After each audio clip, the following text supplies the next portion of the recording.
friends, today we are going to be discussing my absolute favorite topic, that being the glycemic index. So this is a ranking system for all foods that contain carbohydrates, and it shows you how quickly a food is digested in the body. So when we do have high glycemic foods like table sugar, white bread, candy bars, watermelon, things like that, our body digests it very quickly. It spikes blood sugar up very quickly. Therefore, pancreas releases insulin in order to bring our blood sugar back down to baseline. So when we have that quick spike in blood sugar, quick fall in blood sugar, our insulin levels can't catch up, so they always stay a little bit elevated. And I'll show you here in a second what I mean that way so you can get the visual. But when we do continue eating with high glycemic foods, our blood sugar is going up and down, up and down. Insulin stays a little elevated, so eventually we become insulin resistant. Our pancreas has to keep shooting out more and more insulin to do the same job as it did before you started eating poorly. And it can create a whole bunch of issues, not only for fat storage, but down the road, type 2 diabetes. So type 2 is absolutely preventable, and this is one way that you can ensure that you are not going to get it down the road. So when you eat a lower glycemic index food, our body digests it very slowly. Insulin only is released a little bit from the pancreas, so not a significant surge of insulin, and everything can go back down at a very slow pace, so it allows us to stay in a fat burning zone. So again, when we eat the high glycemic foods, this is going to be our red. I already did it in black. Okay, so let me break this down. I'll just trace it in red. So when you eat a high glycemic index food, like the white rice or the table sugar or the watermelon, this is what is happening to our blood sugar. And you feel that sugar buzz. You feel like, oh my gosh, I've got that buzz, and then you feel that crash. We all have done it. We've all felt it. And so when our blood sugar goes up that quickly, then this will be insulin as well. Yeah, we'll just stick with the same color. So pancreas releases insulin, insulin goes up, but instead of it going back down at the same rate as our blood sugar, it only goes down a little bit, and then you eat again, and then you have to go back up. So our insulin always stays a little bit elevated, and we're in the fat storage zone when our insulin always stays elevated and our blood sugar is all crazy out of whack. So when you decide to eat lower glycemic for the majority of the time, we'll do it in green. This black line right here, that is what happens to our blood sugar. So you see below this line, this is the ideal blood sugar range. Below the line is fat burning because our insulin stays low. When we're in the presence of insulin all the time, it is not an efficient way of burning fat. You cannot burn fat efficiently when you are in the presence of insulin. So with that slow digestion, here's our blood sugar. It goes up very slowly, and it goes back down to baseline very gradually. You don't feel that sugar buzz. You don't feel that crash. You feel consistent energy. So insulin is the green. Insulin goes up, and it goes right back down. Goes up, goes right back down. So we always stay below that fat storage line in the fat burning zone. So that is the name of the game, why we are doing low glycemic nutrition. And I do get a lot of questions because a lot of people see the list. I give my clients this list that ranks everything according to the glycemic index, categorizes it according to, starches and your dairy and your vegetables, all of the things. And they might look at that list and they might think, I don't want to do this because some of their favorite foods are high glycemic. So the beauty of the glycemic index is that you don't have to completely omit anything forever from your diet. So what I want to go through today is the 5 different aspects to this, if you will. So the first one, focus on low glycemic foods for the majority of the time. Again, this is life. I don't want you to have to worry about being miserable and not being able to ever have your favorite food ever again. That's not what this is about. This is about doing the right thing the majority of the time, okay? When you can choose a sweet potato over a regular white potato, do it. When you can choose whole grain versus white bread, do it. When you can choose quinoa instead of white rice, do it. But with that being said, when you are out and about and you're looking at that menu and you're like, I really need a carb, I really need to fill that carb void tonight, but they don't have anything like quinoa on here, just do what you can do and order it, 10% of the time, 5 to 10% of the time, have your higher glycemic foods. Even if it's about 15%, it's all right. But majority of the time, focus on the low glycemic foods. Now, when you are going to have a high glycemic food, I need you to prep your body with protein and fiber, I should say. Doing the combination of both is best. If you can only do fiber, if you can only do protein, that's fine. And I want to explain why. Because when we eat a protein or fiber, non-digestible carbohydrates, okay? Fiber is a non-digestible carbohydrate. Protein has no carbs in it, okay? So we have a slight spike in insulin when we consume anything because of the digestive enzymes in the digestive process. But all in all, when you eat protein and fiber, very minimal insulin spike, and there's no blood sugar spike at all. Okay, so when we are prepping our body with protein and fiber before we eat that higher glycemic food, it is going to be so much different in terms of how our body digests that food as opposed to you eating less calories and only eating the higher glycemic food. And I know that people are so obsessed with calories in versus calories out. All calories are created equal. I beg to differ on that, beg to differ times 1,000, because not all calories are created equal. And I honestly don't think that calories in versus calories out should be a thing. I mean, maybe initially, if someone is over consuming for years on end and then they cut calories, of course it's going to work for you.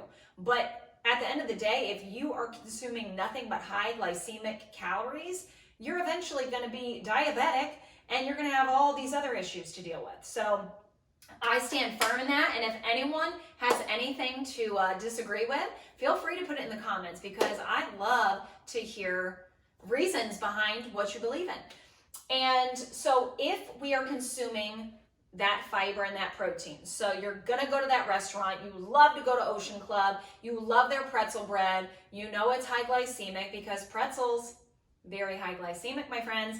Bread, white bread, pretzel bread, very high glycemic. I hate to tell you, it's super yummy, but it's high glycemic. So you know that you want this pretzel bread.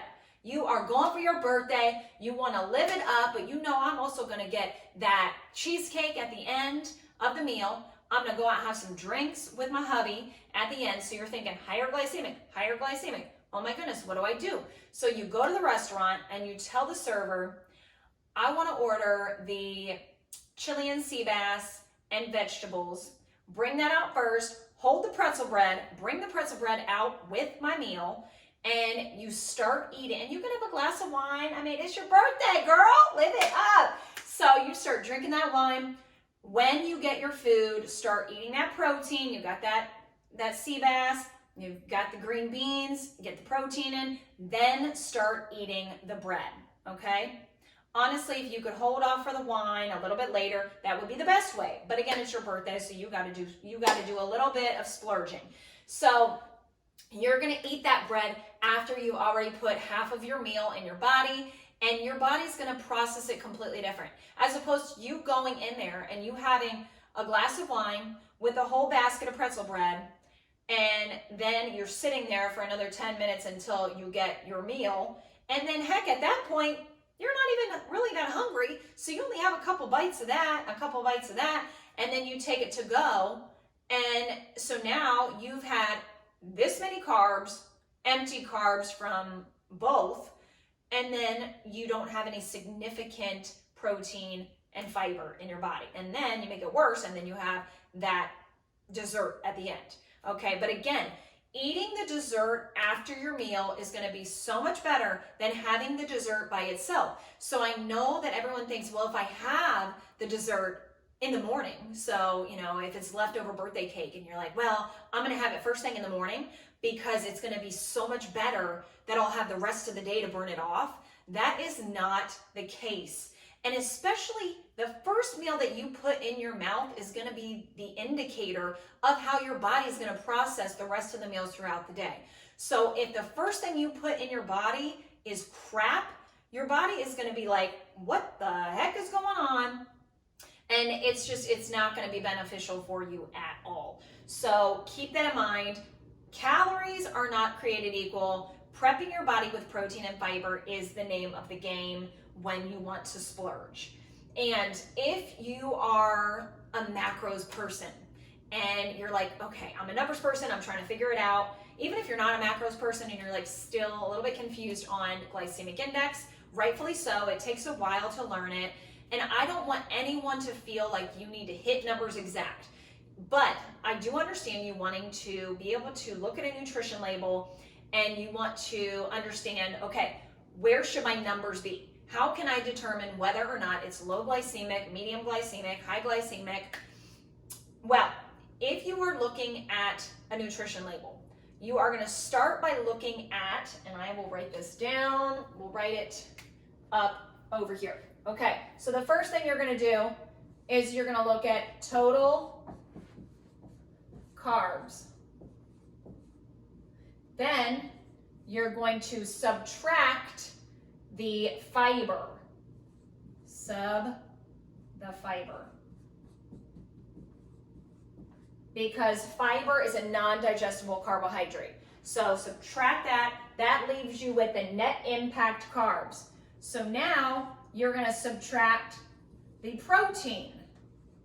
And again, there's no exact science behind coming up with a number, but this is what you should be going through in your mind when you are trying to figure out the numbers and the values. So total carbs, subtract the fiber to give you the net impact carbs, subtract the protein, and let's say you are left with 20 grams of carbs, okay? I do not want you on a day-to-day basis in that meal to try to go too far over 20 grams of carbs remaining, okay? So right here it says, try to keep the leftover carbs under 20 grams. So if you start with 40 total carbs, you have 10 grams of fiber, that takes you down to 30, and then you have 10 grams of protein, that takes you down to 20, and then there you go. But a lot of times you're piecing different things together, and then if you can add, if you're like, well, I want to have a cup of berries, well, that's probably going to be about 15 to 20 carbs right there. So then you go up to, let's say, 40 grams of carbs.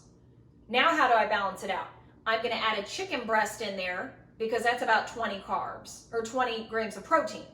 So it's all a balancing act when you are trying to calculate what the glycemic index is. Now, can you do that every time, having every meal be under 20 remaining grams of carbs? Probably not for every meal, and that's quite all right.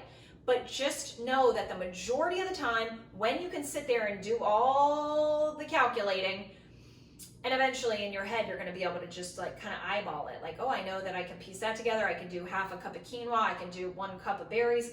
And, you know, in the beginning, it's okay if you need to log a little bit. And because after a while, you're going to be eating a lot of the same combinations. So you'll be more aware without having to calculate.